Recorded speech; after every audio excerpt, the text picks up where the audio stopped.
कूजन्तं राम रामेति मधुरं मधुराक्षरम् आरुह्य कविताशाखां वन्दे वाल्मीकिकोकिलम्।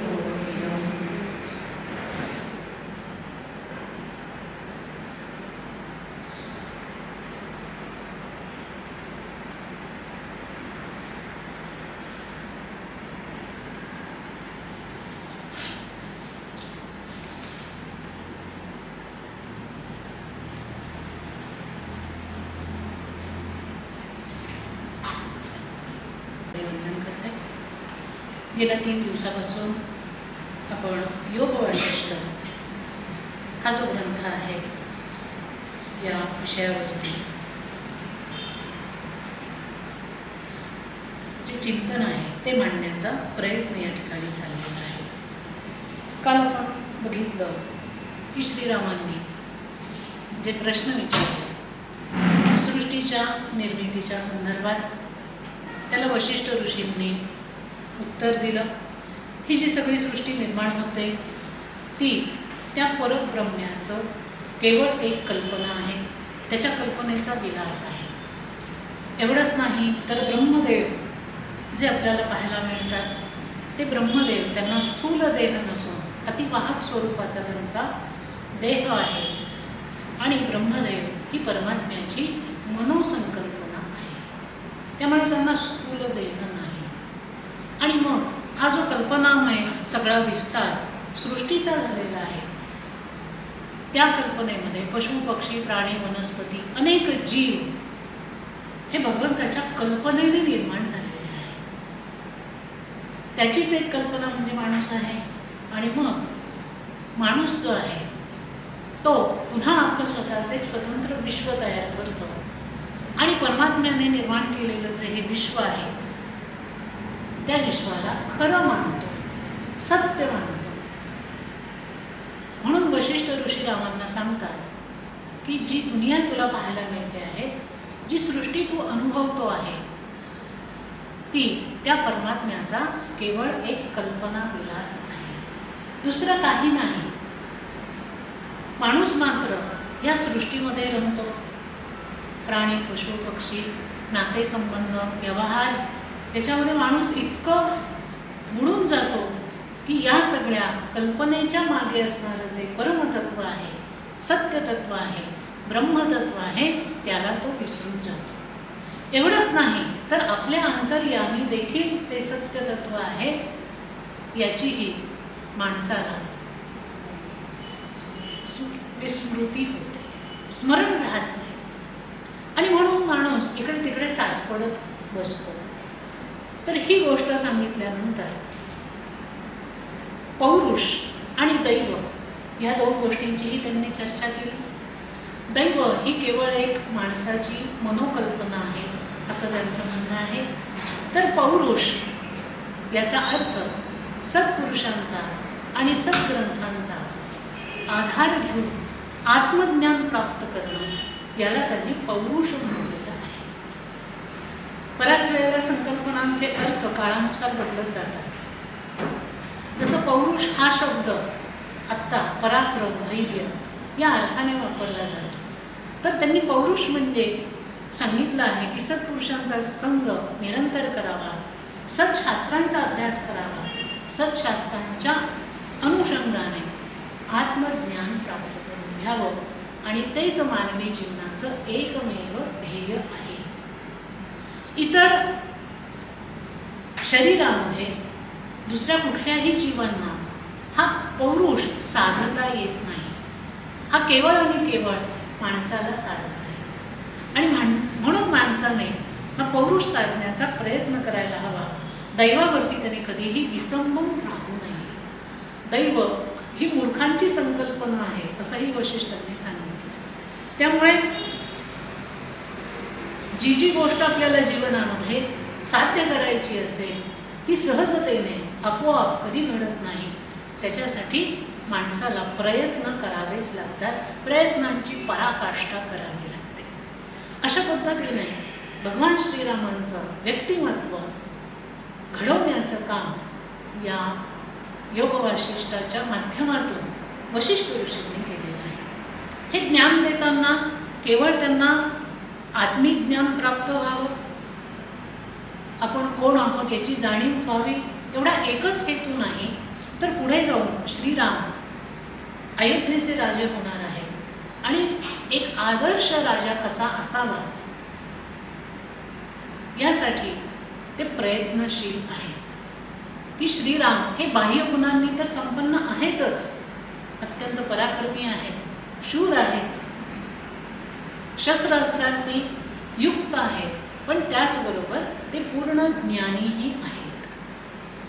जसे राजा जनकाची एक प्रतिमा आपल्याला पाहायला मिळते, तशीच प्रतिमा भगवान श्रीरामांची घडवण्याचं काम या निमित्ताने चाललेलं आहे. आणि म्हणून काल आपण जो भाग बघितला तो या पद्धतीने होता. आता पुढचा भाग आपण पाहूया.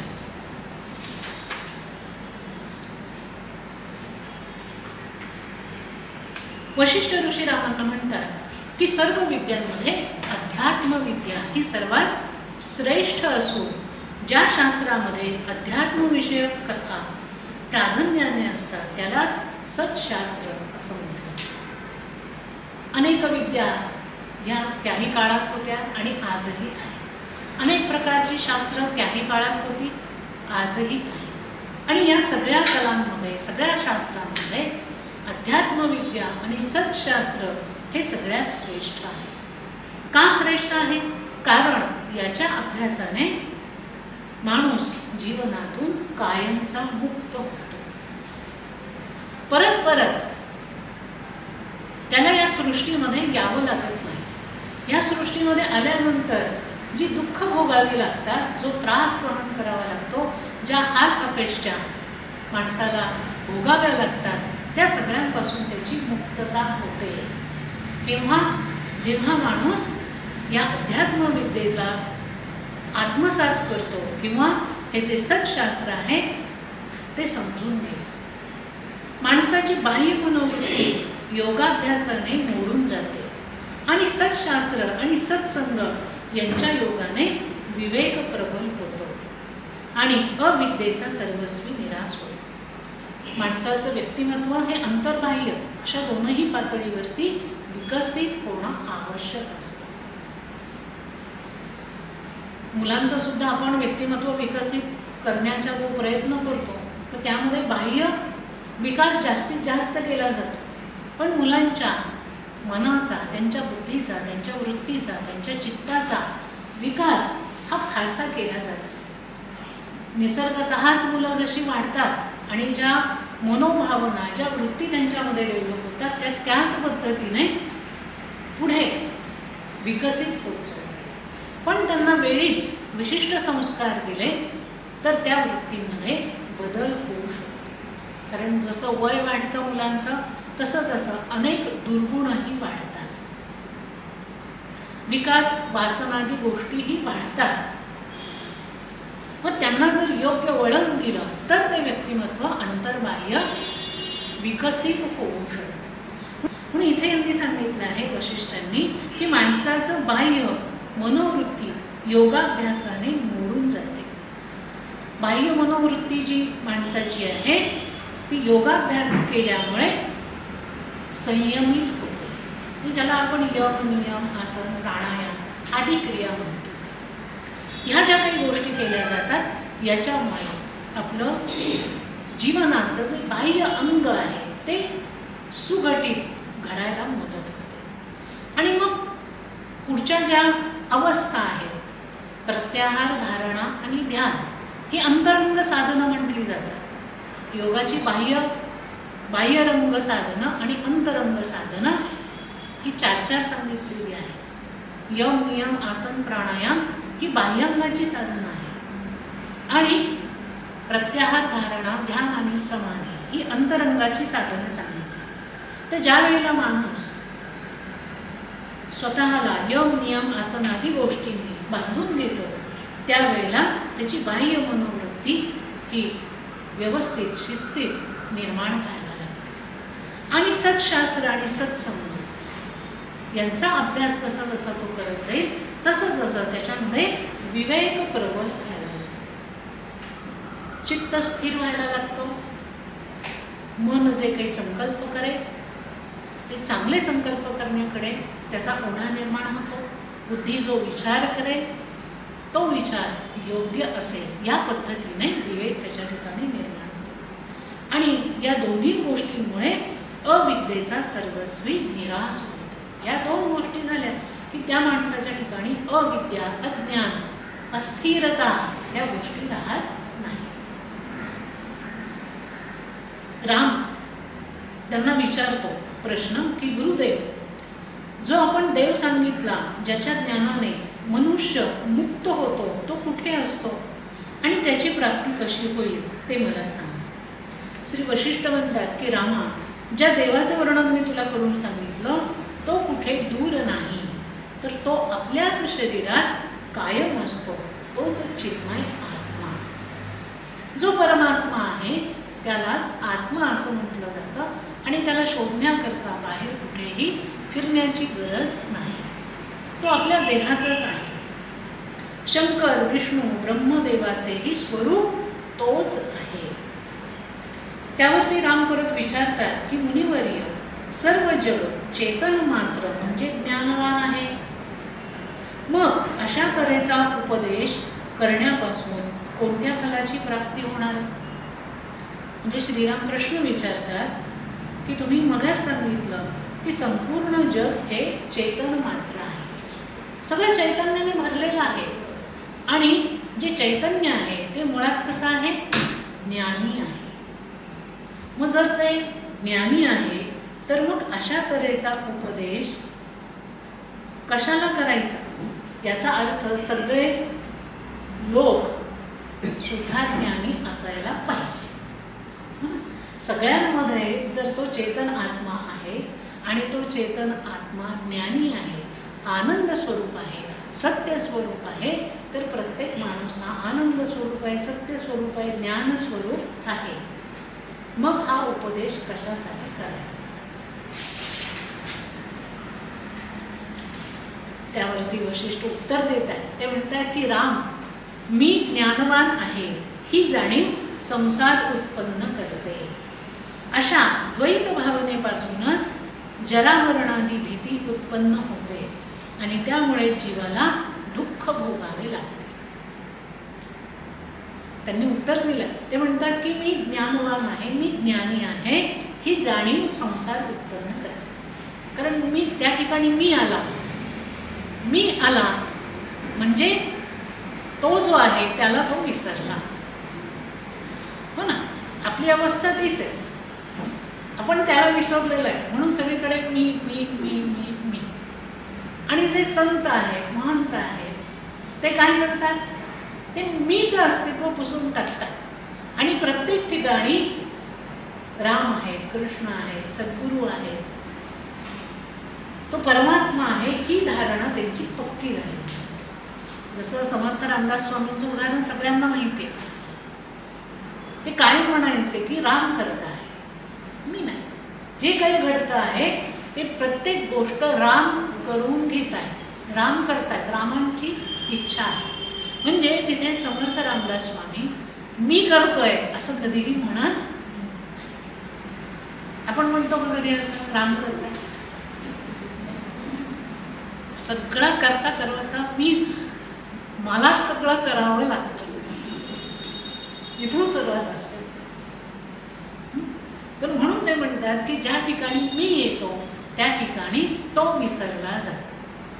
तो विसरला गेला किंवा तो लांब गेला की मी आणि तो असे दोन भाव निर्माण होतात. मी आणि तो वेगळा आहे, मी आणि तो वेगळा आहे म्हटल्यानंतर तिथं आलं द्वैत. आणि जिथे द्वैत आलं तिथे जन्म आला, मृत्यू आला, जरा आला, भीती आली. ह्या सगळ्या गोष्टी द्वैताच्या ठिकाणी आहेत.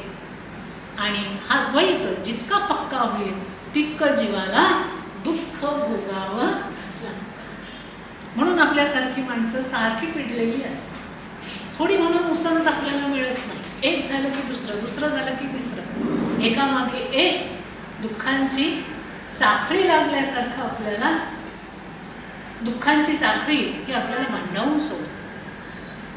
काही मनासारखं होत नाही, कुठे म्हणून सुख मिळत नाही. बरोबर आहे? कसं सुख मिळणार? कारण इथे प्रत्येक ठिकाणी मी आहे आणि मला अपेक्षा आहे त्याप्रमाणे घडावं असं होतं ना. आणि ज्या वेळेला हा मी पुसला जातो तिथे भगवंताचं अधिष्ठान आपण विचारांमध्ये ठेवतो, त्यावेळेला आपल्याला काही चॉईसच नसतो.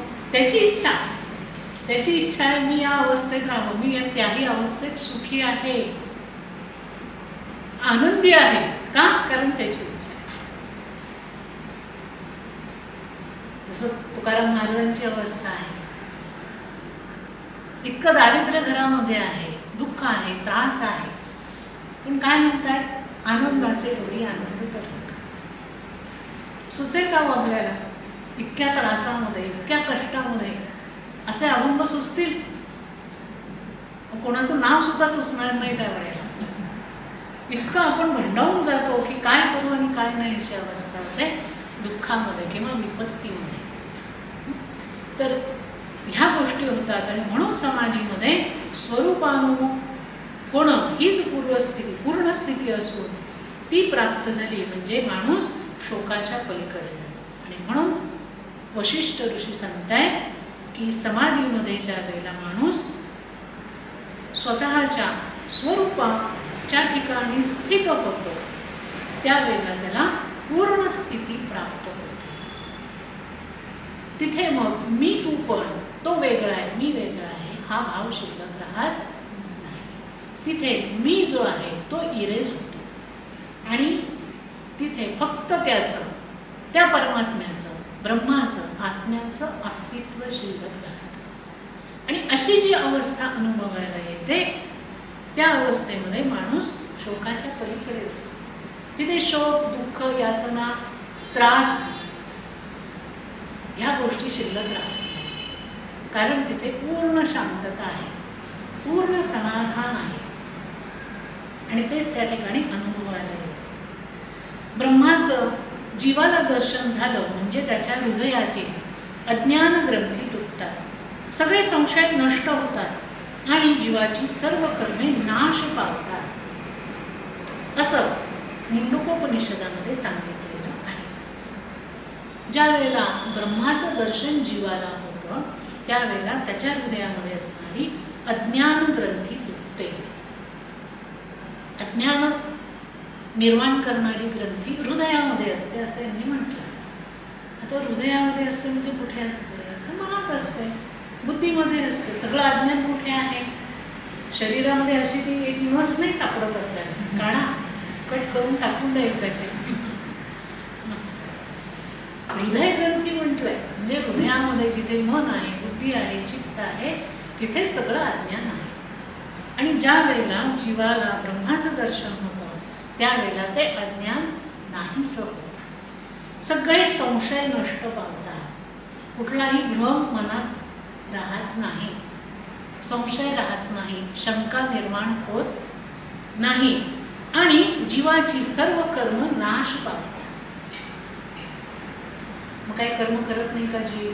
असं त्यांना असं म्हणायचं आहे की कर्म करत असताना त्या कर्माचा कर्तृत्व भाव नाश पावतो. हे मी करतोय, माझ्यामुळे होतंय, हा भाव जीवाच्या ठिकाणी शिल्लक राहत नाही. वशिष्ठ ऋषी पुढे म्हणतात की जन्ममरणरूपी संसाराच्या जंगलामध्ये पडलेला जीव हाच आत्मा असतो. आत्मा असा जो अनुभव करून घेतो तो खरा ज्ञानी होत जातो.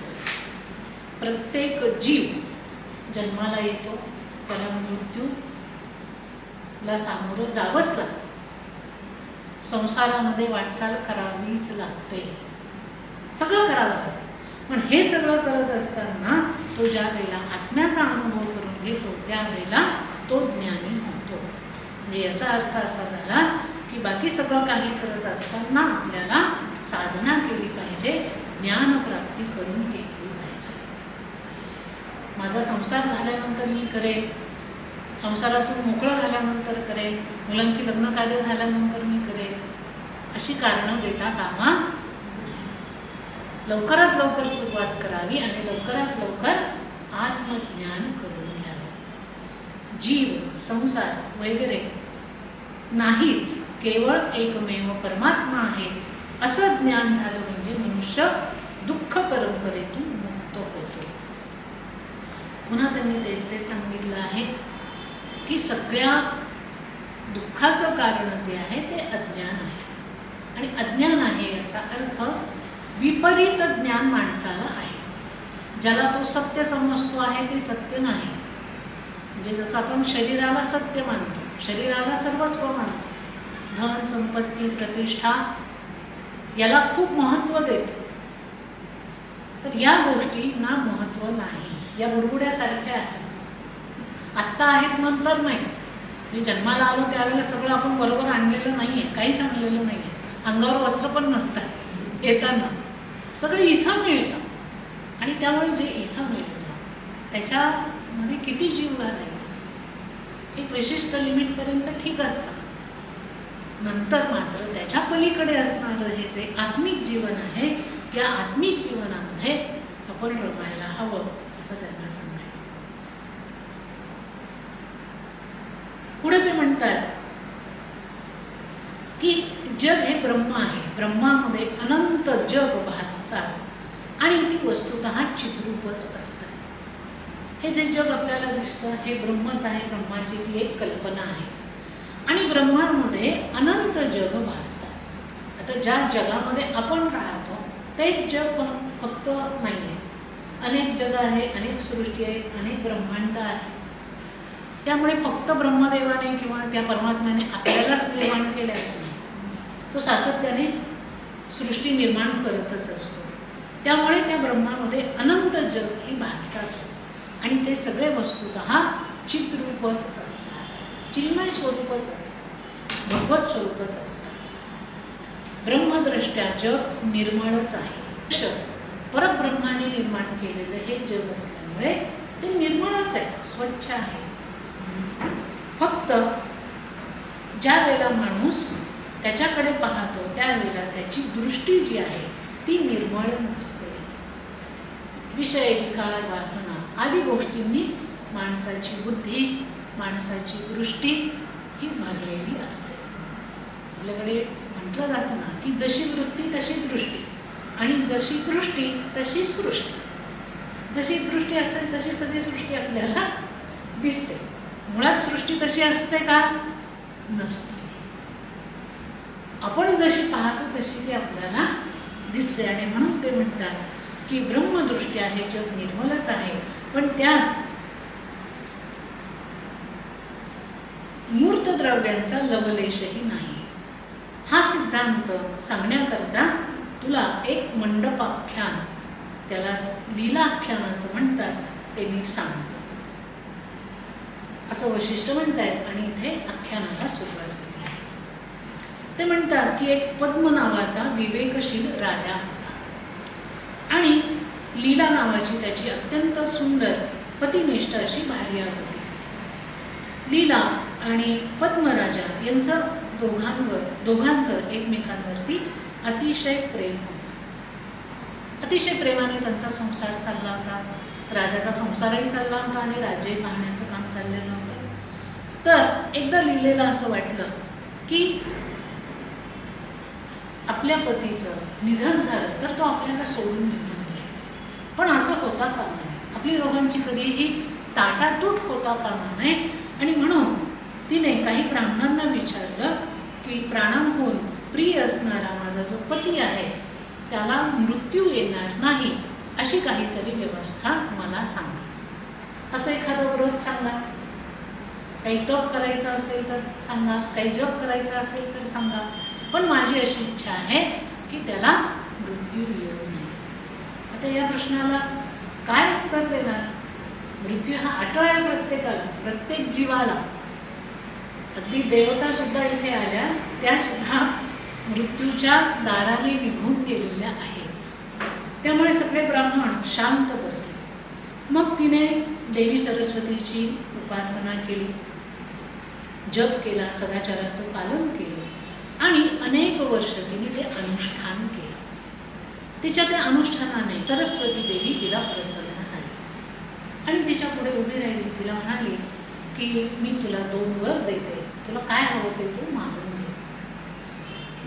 तिने पहिला वर मागितला की मी जिवंत असताना माझा पती मरण पावला तरी त्याचा जीव माझ्या अंतःपुराच्या पलीकडे जाणार नाही, अशी व्यवस्था. म्हणजे त्याचं शरीर मृत जरी झालं तरी त्याचा जो जीव आहे तो मात्र माझं अंतःपुर जो आहे तो सोडून जाणार. आणि दुसरा वर तिने मागितला की हे देवी, जेव्हा जेव्हा मी तुझ्या दर्शनाची इच्छा करेन तेव्हा तू माझ्या कल्याणासाठी मला दर्शन दे. त्या सरस्वती देवीने तथास्तु म्हटलं आणि ती अंतर्धान पावली. या दोघांचा संसार चालू होता. बराच काळ उलटून गेला. एक दिवस राजा मरण पावला.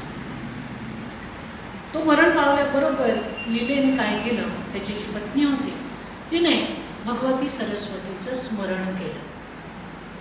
स्मरण केल्याबरोबर सरस्वती देवी त्या ठिकाणी प्रकट झाली आणि तिला म्हणाली की वत्से, आपल्या पतीचं शव तू फुलांच्या राशीमध्ये आच्छादित करून ठेव. त्यातील फुले सुकणार नाहीत आणि तुझ्या पतीचा देहही नष्ट होणार नाही आणि लवकरच तुला तुझा पती परत प्राप्त होईल. तू काळजी करू. तू फक्त काय कर की त्याचं शव जे आहे ते फुलांच्या राशीमध्ये झाकून ठेव आणि तुझ्या अंतःपुरामध्ये कोणालाही येऊ देऊ नकोस. त्याप्रमाणे तिने व्यवस्था केली. राजा आजारी होता पण तो गेलाय हे तिने कोणालाही सांगितलं नाही. तिने फक्त सांगितलं की मी एकटीच त्याची सेवा करणार आहे, त्यामुळे इथे कोणीही आजूबाजूला राहणार नाही. मला काही फुलं हवी आहेत, फुलं आणली आणि ती त्याच्या शवाच्या आजूबाजूला ठेवून दिली. पुढे सरस्वती तिला म्हणाली की तुझ्या पतीचा आकाशासारखा स्वच्छ असलेला जीव या अंतःपुरातील मंडपातून केव्हाही बाहेर जाणार नाही. हे जे काही अंतःपुर तुझं आहे त्याच्यातून तुझ्या पतीचा जीव जो आहे तो बाहेर जाणार नाही, तो इथेच आहे. त्याप्रमाणे फुलांमध्ये त्या लीलेने त्याचं शरीर झाकून ठेवलं. रात्रीची वाट ती बघत बसली. सगळी निजानीत झाली आणि त्यावेळेला पुन्हा तिने बसून देवीचं स्मरण केलं. पुन्हा देवी त्या ठिकाणी उपस्थित झाली. ती लीला आता देवीला म्हणते आहे की देवी, सध्या माझा पती कोठे आहे, तो काय करत आहे, त्याची स्थिती सध्या काय आहे, मला त्याच्याजवळ घेऊन चल. ठीक आहे.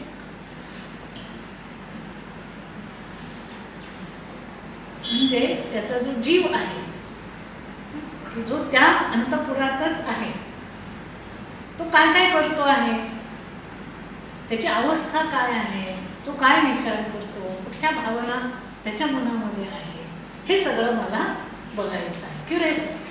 ठीक आहे. सरस्वती देवी तिला म्हणाली की ठीक आहे. चित्ताकाश, चिदाकाश आणि आपल्या डोक्यावरील आकाश असे 3 प्रकारचे आकाश असतात. तर चित्ताकाश म्हणजे काय, तर चित्ताची पोकळी. आपल्याला माहिती आहे सगळे पोकळ आहे. मन, चित्त, बुद्धी हे काही असे ठीक पदार्थ नाही आहे. तर चित्ताकाश म्हणजे काय, तर चित्ताची पोकळी, ज्या चित्तामध्ये सगळं आपलं उद्योग चाललेले असतात. वरचं आपल्या डोक्यावरचं आकाश आपल्याला माहिती आहे. तिसरं जे आकाश आहे जे आहे चिदाकाश. तर हे चिदाकाश म्हणजे काय आहे, तर याला काही ठिकाणी हृदय पोकळी असं म्हटलं जातं.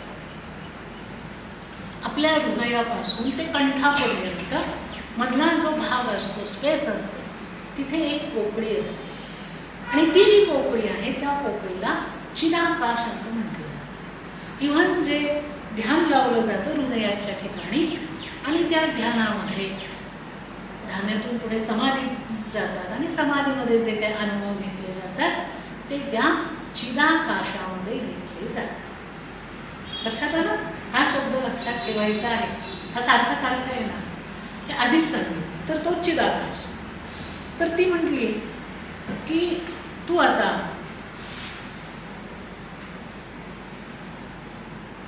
या चिदाकाशामध्ये अविद्येमुळे जशा जशा तऱ्हेची भावना केली जाते तसा तसा प्रत्यक्ष अनुभव येतो आणि तोच आपल्या दुःखाला कारण होतो.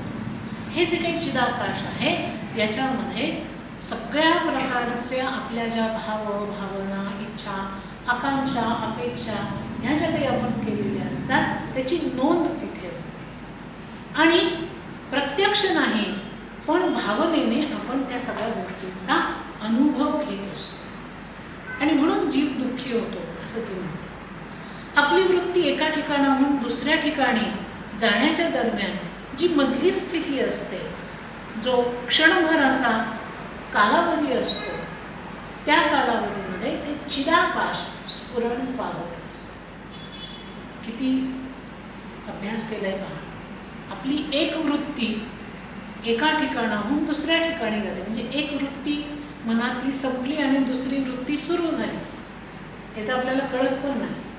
किंवा जो विचार आपला चाललेला असतो त्यातल्या एका विचारातून आपण दुसऱ्या विचारात केव्हा जातो त्याच्यामधली जी गॅप असते, तर तो जो कालावधी असतो त्याच्यामध्ये हे चिदाकाश स्फुरण पावत असते. मनातल्या सर्व तऱ्हेचे संकल्प अस्तंगत झाल्यावर जी स्थिती राहते ती देखील या चिदाकाश रूपी परमपदामध्येच विलीन होते.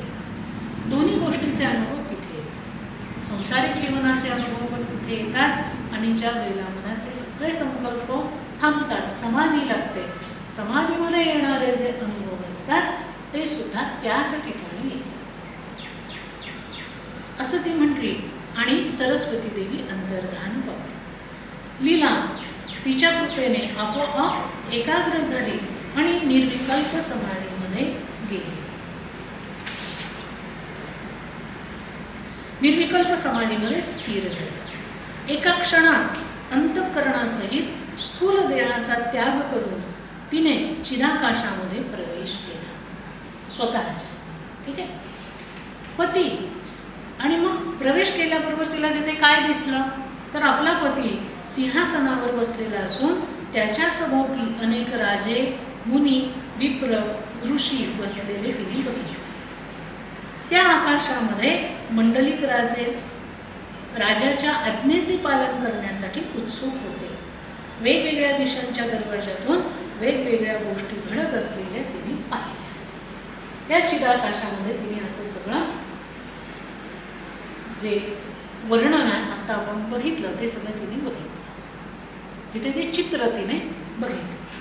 तिने वासनारूपी सूक्ष्म देहाने धुक्याप्रमाणे त्या राजाच्या सभागृहामध्ये प्रवेश केला. ते सभागृह तिला दिसत होतं आणि त्या सभागृहामध्ये तिने तिचा जो देह होता तो सूक्ष्म देह होता. तो कसा होता? धुक्यासारखा. तर त्या देहाने तिने सभागृहामध्ये प्रवेश केला. ती मात्र कोणाच्याही दृष्टीस पडली नाही, पण ती मात्र सगळी सभा अगदी जवळून पाहत होती. एका मनुष्याच्या संकल्पातील नगरी दुसऱ्या माणसांना दिसत नाही त्याप्रमाणे लीला सर्वांच्या समोर उभी असूनही त्यांना पाहत होती, पण त्यांना मात्र ती दिसत नव्हती. तिने पाहिले आपला पती पूर्वीप्रमाणे वृद्ध नसून तो 16 वर्षांचा तरुण आहे. त्या राजदरबारात पूर्वीचे सगळे लोक बसलेले आहेत. नगरातले लोकही त्या राज्यसभेमध्ये आहेत. तिच्या मनात विचार आला की आपल्या पूर्वीच्या नगरातली लोक मरण पावून या वासनामय नगरात आले आहेत की काय, आणि ते एकदम जागे झाले. आपल्या अंतःपुरामध्ये तिने पाहिलं त्यावेळेला मध्यरात्र झाली होती. आजूबाजूला बाहेर जाऊन बघितलं, लोक गाढ झोपी गेली होती. मग तिने दुसऱ्या दिवशी महामंत्री, महाअमात्य त्यांना सांगितलं की राज्यसभा बोलवा, सभा बोलवा, सगळ्यांना सभेमध्ये उपस्थित राहायला सांगितलं. आणि दरबारात सगळी मंडळी आली. आपापल्या अधिकाराप्रमाणे आपापल्या आसनावरती जाऊन बसली. राजाच्या सिंहासनाशेजारी तिचं सिंहासन होतं. ते एका सुवर्ण सिंहासनावरती जाऊन बसली आणि चोहोकडे तिने नजर टाकली. तर त्यावेळेला तिला राजे, महाराजे, गुरुजन, सर्वसामान्य सभासद, स्नेही, ब्राह्मण, वृद्ध मित्र बंधू सगळे पूर्वीप्रमाणे दिसले. जसं तिने चिदाकाशामध्ये बघितलं होतं तसंच्या तसं तिला प्रत्यक्ष तिथे दिसलं. आणि तिला अतिशय आनंद झाला आणि तिच्या हे लक्षात आलं की ही लोक जिवंत आहेत. तिला आधी काय वाटलं की ही लोक ज्या अर्थी आपण समाधीमध्ये बघितली त्या अर्थी सगळी गेली की काय, कारण राजा गेलेला आहे, त्याला आपण बघितलं त्या सभेमध्ये, तो गेलेला आहे तरी तो त्यात दिसतो, मग बाकीची पण गेलीत की काय सगळे. म्हणून तिने काय केलं ते तपासून पाहिलं तर सगळी लोक तिला तिथे दिसली आणि तिला आनंद झाला. राज्यसभेतून ती अंतपुरात आली, आपल्या पतीजवळ उभी राहिली आणि तिला फार आश्चर्य वाटत होतं की समाधीमध्ये मला राजधानीतील सर्व लोक दिसत होते तेच आता या ठिकाणीही माझ्या दृष्टीला पडले आहे. या दोन सृष्टींपैकी कोणती तरी एक सृष्टी खरी आहे आणि एक सृष्टी खोटी आहे. एक तर समाधीतली खरी आहे किंवा आत्ता आपण पाहिलेली खरी. कुठली तरी एक खरी, कुठली तरी एक खोटी आहे. याचा निर्णय कोण करणार? तर स्वाभाविकच आहे, आपण आता भ्रमित झालो आहे, त्यामुळे आता देवी सरस्वती याचा निर्णय करेल. त्यामुळे तिने देवीचं ध्यान केलं, देवी तिथे उपस्थित झाली. उपस्थित झाल्यावर तिने देवीला नमस्कार केला, देवीची यथासांग पूजा केली, देवीला बसायला आसन दिलं आणि देवीला ती लीला म्हणाली की समाधी अवस्थेमध्ये असताना या आपल्या आकाशाहूनही अत्यंत निर्मळ, अखंड, अमूर्त आणि शांत अशा चिदाकाशामध्ये मी प्रवेश केला आणि त्या प्रज्ञानघन स्वरूपामध्ये सर्व जगाचं प्रतिबिंब पडलेलं मला दिसलं, जसंच्या तसं. बाहेरच्या या आकाशात आणि त्या चिराकाशात अशा दोन्ही ठिकाणी जी त्रिभुवनाची स्थिती मला दिसली त्यापैकी कृत्रिम कोणती आणि अकृत्रिम कोणती, खरी कोणती, खोटी कोणती? देवी सरस्वती म्हणाली की लीला, तुझी आधी कृत्रिम आणि अकृत्रिम सृष्टीची कल्पना काय ते मला सांग. लीला म्हणाली की या ठिकाणी तू आणि मी बसलो आहोत ते आपल्याला प्रत्यक्ष दिसत आहे, जाणवत आहे, म्हणून ही सृष्टी खरी नैसर्गिक आहे. आणि ज्या चिराकाशामध्ये मी आपल्या पतीला पाहिलं त्या देश काल वगैरे भेदांचा अभाव असल्यामुळे ती सृष्टी कृत्रिम आहे असं मला की तो मला झालेला एक भास आहे असं मला वाटतं. त्यामुळे ती कृत्रिम आणि ही खरी आहे, कारण मी तुला अनुभवते, माझा पती या ठिकाणी आहे, अंतपुरात आपण बसलेलो आहोत, मी जागेवर आहे, त्यामुळे हे खरं आहे असं मला वाटतं. त्याला उत्तर देताना देवी सरस्वती म्हणाली दोन्ही सृष्टी या माया, कर्म, वासना यांच्यामुळे झालेल्या आहेत. बाहेरची सृष्टी आणि आतली सृष्टी या दोनही सृष्टी माया, कर्म आणि वासना यांच्यामुळे निर्माण झालेल्या आहेत. हे मुली, तू या सृष्टीच्या संस्कारामुळे तुझ्या पतीने स्मरण रूपाने ती काल्पनिक सृष्टी उत्पन्न केलेली आहे. याचा अर्थ असा की तिने चिदाकाशामध्ये समाधी अवस्थेमध्ये जी सृष्टी पाहिली ती सृष्टी तिच्या नवऱ्याने निर्माण केलेली आहे. तो जो जीवात्मा शरीरातून बाहेर पडला आणि जो त्या अंतःपुरामध्ये आहे तो तिथे बसल्या बसल्या काय केलं त्याने की त्याने आपली एक सृष्टी निर्माण केली आणि त्या सृष्टीमध्ये त्याचा दरबार भरलाय, तो राजा आहे आणि बाकी सगळे प्रजाजन त्या ठिकाणी उपस्थित आहे आणि लीलेने त्याची सृष्टी पाहिली. ठीक आहे, समजून घ्या. अनुभवापासून संस्कार आणि संस्कारापासून स्मरण अशी ही आपली परंपरा असते.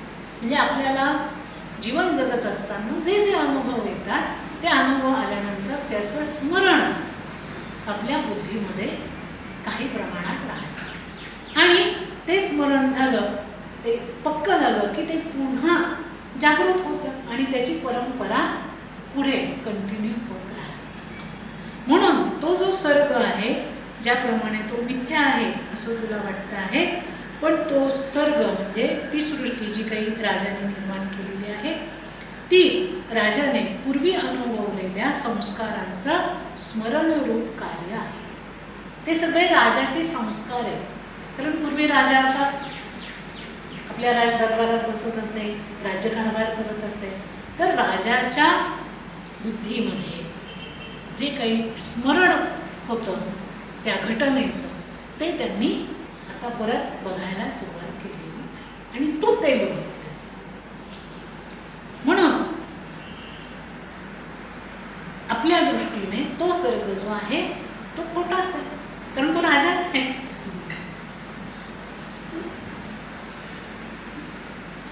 तुझ्या पतीच्या आत्म्यामध्ये तो सर्ग असद्रूप असूनही भासमान झाला. तो जीवात्म्यामध्ये आहे आणि तो कसा झाला? भासमान झाला तुला. त्याचप्रमाणे चिदाकाशामध्ये तू पाहिलेल्या सर्गाप्रमाणे सध्याचा हा सर्ग देखील मिथ्या आणि भासमान आहे. म्हणजे काय की सध्या तू मी इथे बसलेलो आहोत, हे अंतःपुर आहे, पद्मराजाची तू राणी आहे, तुझा राजवाडा आहे, तुम्ही राजा राणी आणि तुमचं सगळीकडे साम्राज्य आहे. हे जे काही तू अनुभवते आहेस हे सुद्धा भासमान आहे, हे सुद्धा कृत्रिम आहे.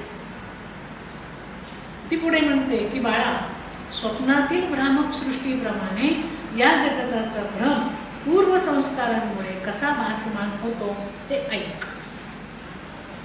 चिदाकाशाच्या एका अत्यंत सूक्ष्म भागामध्ये संसार नावाचा एक सेक्शन असतो. त्यांनी त्याला मंडप म्हणतात. आपला जो चिदाकाश असतो, ती जी हृदय पोकळी असते, त्याच्यामध्ये एक सेक्शन असतो, त्याचं नाव आहे संसार. त्याच्यावरती स्वच्छ आकाशरूपी आच्छादन आहे. त्याच्यामध्ये 14 भुवन आहेत.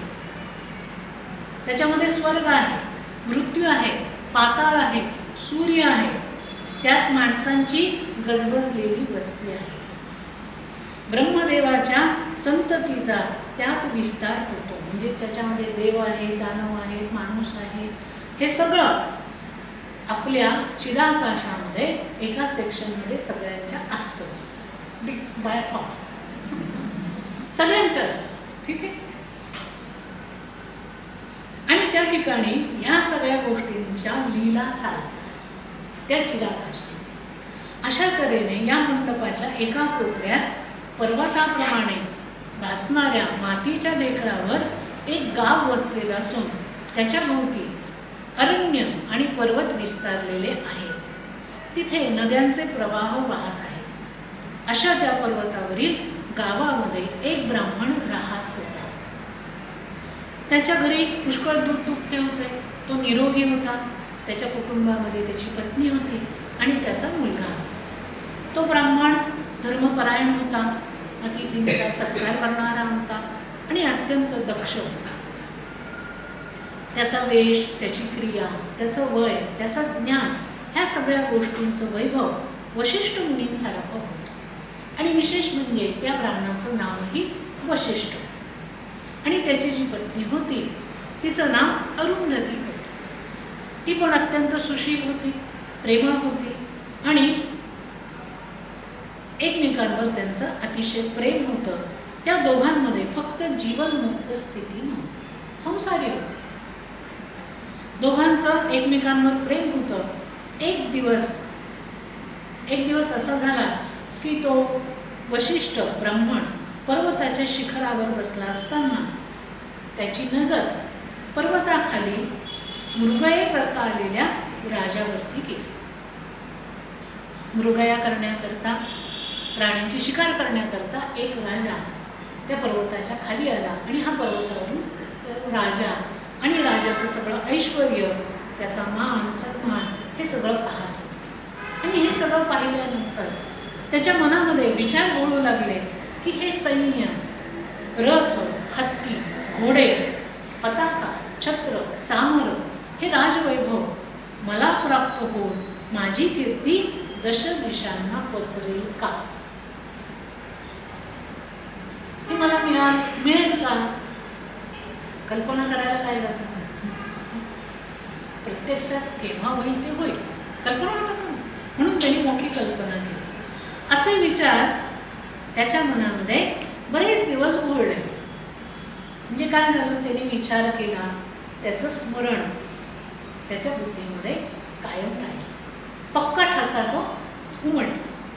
स्वधर्माप्रमाणे तो आचरण करत होता. दिनमानाप्रमाणे तो वृद्ध झाला. त्याच्या पत्नीने म्हणजे अरुंधतीने माझी आराधना केली, म्हणजे देवी सरस्वतीची.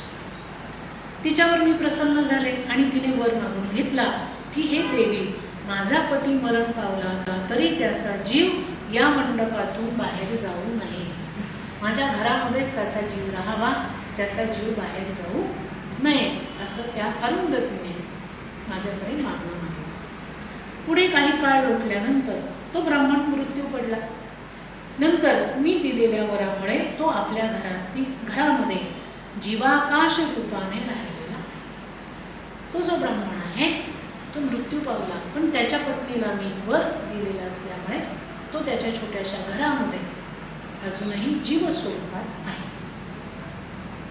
पूर्वी केलेल्या दृढ संकल्पामुळे आकाशरूपी शरीर धारण करणारा तिचा पती महापराक्रमी अशा एका राजाच्या जन्माला गेला. त्याने आपल्या अद्भुत सामर्थ्याने सर्वांना जिंकलं. तो दयेने जनतेचं पालन करीत असे. पुढे सरस्वती देवी सांगते की त्यांनी काय केलं, पूर्वी त्याचा जो दृढ संकल्प होता की मी राजा झालो तर किती मजा येईल, त्या संकल्पामुळे आकाशरूपी शरीर त्याने धारण केले आणि महापराक्रमी असा एका राजाच्या जन्माला तो गेला आणि आपल्या अद्भुत सामर्थ्याने त्याने राज्य मिळवलं, जनतेचं पालन केलं. त्या स्त्रीचा म्हणजे त्या अरुंधतीचा पती गेल्यामुळे, त्या शोकामुळे त्याची पत्नी अरुंधती ही लगेच मरण पावली आणि स्थूल देहाचा त्याग करून सूक्ष्म देहाने ती आपल्या पतीच्या मागोमाग गेली आणि पतीच्या जवळ ती गेली. तिला आनंद झाला. लीला सरस्वती देवी म्हणते आहे की लीला त्या ब्राह्मणाचं घर, त्याची स्थावर जंगम संपत्ती त्या पर्वतावरील गावामध्येच आहे. त्याचा देह मरण पावल्याला आजचा 8वा दिवस आहे. 8 दिवसांपूर्वीच तो ब्राह्मण मृत्यू पावलाय आणि त्याच्यानंतर त्याची पत्नी 1-2 दिवसात मृत्यू पावला आणि त्याचा जीव अजूनही त्या मंडपामध्येच आहे. लिहिले ज्या वशिष्ठ ब्राह्मणाचं तुला वर्णन करून मी सांगितलं, तो आता राजा झाला असून तोच तुझा पती आणि त्याची पत्नी जी अरुंधती मी तुला सांगितली ती तूच आहेस. तुम्ही दोघंही आता पृथ्वीवर राज्य करीत आहात. मी तुमच्या पूर्वजन्माचा वृत्तांत सांगितला. त्यावरून जीव ही चिदाकाशात उत्पन्न झालेली केवळ भ्रांती आहे, म्हणजे जीव निर्माण होत नाही. काल जे सांगितलं त्याच्यावरती आणखीन कडी त्यांनी केली. मी कालचं थोडं पचत होतं. आज एक गुगलीच टाकली. ती म्हणते की मी तुमचा जो पूर्वजन्माचा वृत्तांत सांगितला त्याच्यातून काय लक्षात येतं की जो जीव असतो तो चिदाकाशामध्ये उत्पन्न झालेली केवळ भ्रांती आहे. भ्रम हा स्वतःच्या दृष्टीने असत्य असतो. भ्रम भ्रमच असतो, तो पोकळच असतो, तो कधी सत्य असतो का? पण अधिष्ठानाच्या दृष्टीने पाहिलं तर तो सत्य असतो. म्हणून कोणताच सर्ग कृत्रिम नाही किंवा अकृत्रिम नाही. कृत्रिम अकृत्रिम काही नाही, सगळं मिथ्या आहे. त्यावर लीला म्हणते की असं कसं होईल? एका पर्वतावर खेडेगावात राहणारा ब्राह्मण कुठे आणि माझा पती राजा कुठे? शिवाय मला समाधीमध्ये जो विस्तीर्ण प्रदेश, पर्वत, दशदिशा दिसल्या तो सर्व देखावा ज्या लहानशा मंडपामध्ये माझा पती सध्या आहे त्यामध्ये कसा दिसावा? या कोड्याचा उलगडा. त्यावर सरस्वती देवी म्हणते की खेडेगावात राहणाऱ्या त्या ब्राह्मणाचा जीवात्मा आपल्या घरातील आकाश स्वरूपी आत्म्यामध्ये हे विशाल राष्ट्र पाहतो आहे.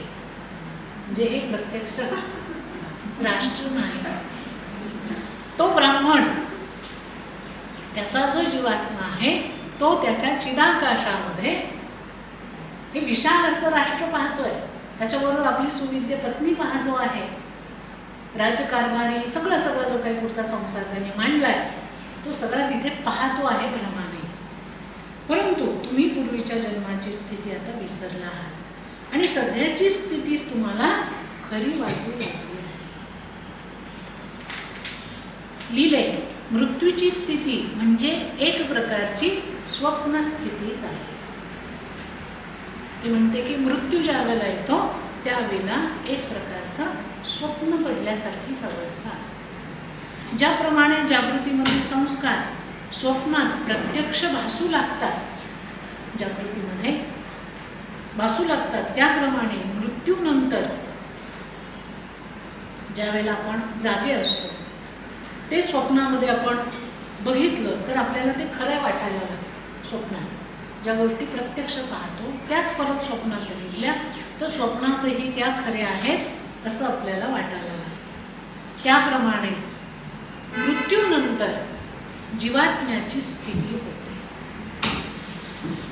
मृत्यूनंतर देखील जीवात्मा जो आहे त्याची अवस्था तशीच असते. ज्याप्रमाणे स्वप्नामध्ये केवळ कल्पनेचा खेळ असतो त्याप्रमाणे ही जी सृष्टी आहे ती असत्य असूनही सत्य आहे असा आपल्याला भास होतो.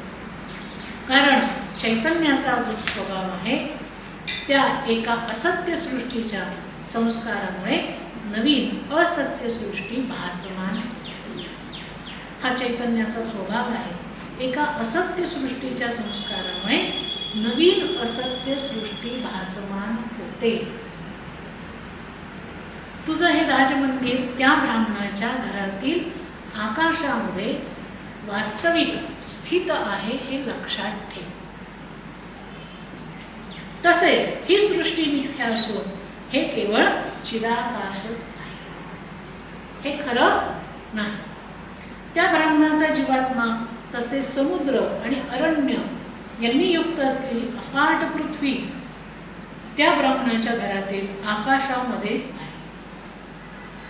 तू जे काही अनुभवलेलं आहे जीवन, आतापर्यंत काही कमी जीवन नसेल अनुभवलं, ते सगळं जीवन आणि ज्या गोष्टी तुम्ही बघितल्या नाही त्या सगळ्याच्या सगळ्या त्या ब्राह्मणाच्या घरातल्या आकाशामध्ये आहे.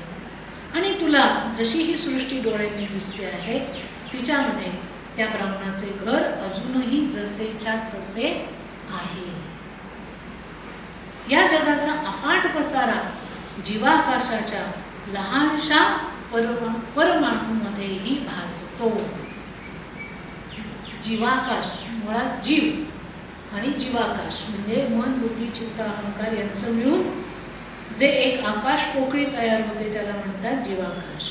आणि या जीवाकाशामध्ये जे अणु परमाणू असतात त्या प्रत्येक परमाणूमध्ये या संपूर्ण जगाचा अफाट पसारा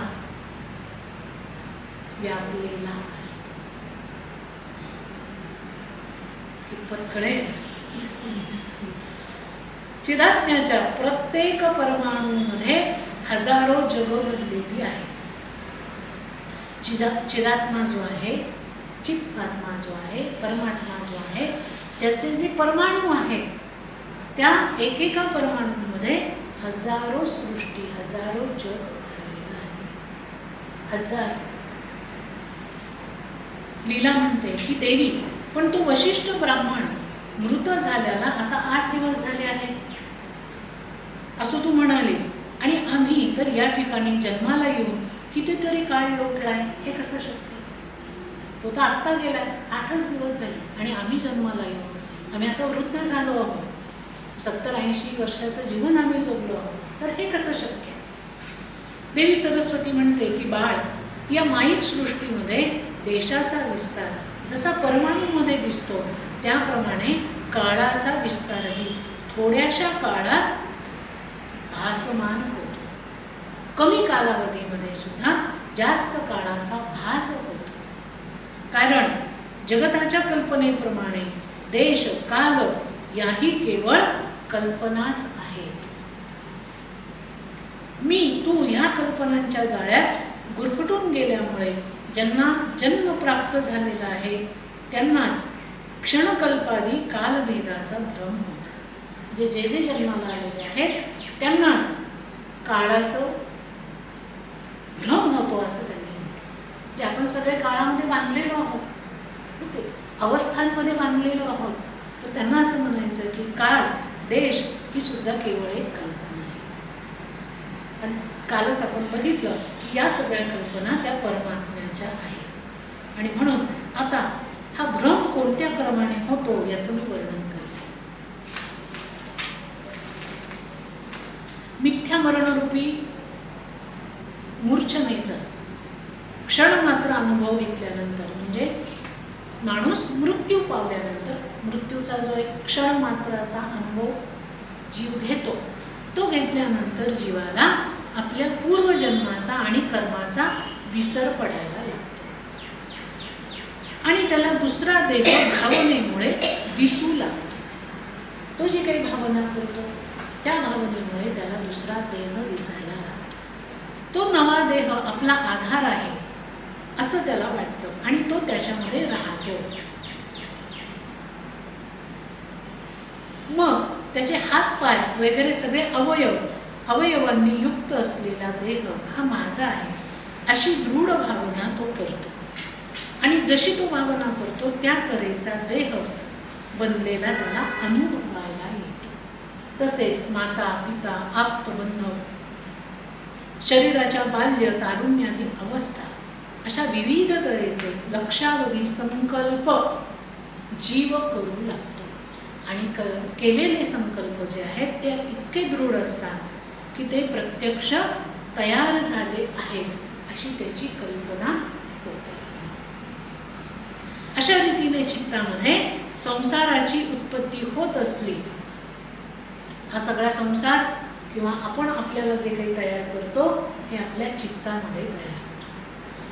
हे तयार झालं असलं तरी वास्तविक काहीही उत्पन्न होत नाही, तर केवळ निर्मल असं चिदाकाशच त्या ठिकाणी असतं आणि तेच चित्त आणि चित्ताचा विषय जो संसार यांच्या रूपाने भासमान होतं. प्रत्यक्षात काहीही निर्माण होत नाही. जरी निर्माण झाल्यासारखं वाटत असलं तरी केवळ आणि केवळ त्या ठिकाणी चिदाकाश असतं, पोकळी त्या ठिकाणी असते आणि त्या ठिकाणी सगळ्या गोष्टी भासमान होतात.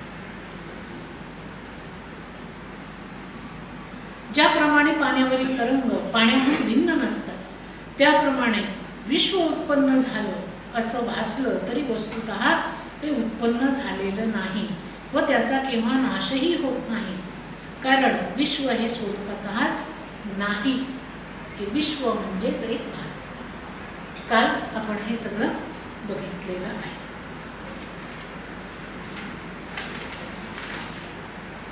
जन्म नसतानाही आपण जन्मलो आहोत. विषय उपभोग घेत नसतानाही विषयांचा उपभोग घेत आहोत असा भ्रम आपल्याला निर्माण होतो. जन्मांतरीच्या वासनांमुळे हे जग ही सृष्टी असा संकल्प स्फुरण पावतो. जीवामध्ये ज्या वासना असतात त्या वासनांमुळे तो आपली सृष्टी निर्माण करतो आणि ती सृष्टी भोगण्याचा प्रयत्न करतो. ती जी सृष्टी त्याने निर्माण केलेली असते ती, आणि तो जो प्रत्यक्ष त्या गोष्टींचा भोग घेत असतो ते सगळं भासमान आहे, भ्रम आहे असं भगवती म्हणते आहे. हे सगळं ऐकल्यानंतर ती लीला देवीला म्हणते की तो वशिष्ठ ब्राह्मण ज्या गावामध्ये राहत होता त्या गावामध्ये मला घेऊन चल. देवी तिला म्हणते की तू समाधी लाव आणि दिव्य देहाने आपण तिथे जाऊया, तू माझ्याबरोबर ये. त्यावर लीला तिला म्हणते की तुझी माझ्यावरती विशेष कृपा असूनही मी स्थूल देहाने तिथे काय येऊ शकत नाही. त्यावर देवी तिला म्हणते की तुझी देहबुद्धी अजून नाहीशी झालेली नाही. जगतासंबंधीच्या नाना कल्पना बुद्धी तुझ्यामध्ये असल्यामुळे तुला सर्वत्र ब्रह्मानुभवाची प्राप्ती झालेली नाही. हो ना? आपल्याला आपल्यामध्येच अजून अनुभूती झाली, बाहेर काय अनुभूती होणार? तशीच लिलेची अवस्था आहे. आणि म्हणून ती म्हणते की तुला ते शक्य होणार नाही. आमच्यासारख्यांची स्थिती पूर्ण वेगळी आहे. ब्रह्मानुभव वृत्ती आमच्यामध्ये पूर्णपणे बांधल्यामुळे माझा देह केवळ भासमान होतो आहे.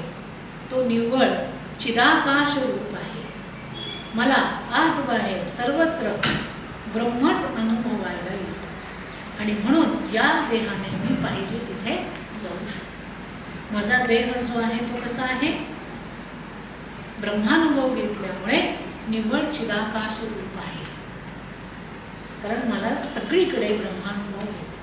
माझा देह स्थूल नाही. तुझा देह मात्र स्थूल आहे आणि त्यामुळे तुझ्या देहाला मर्यादा आहे.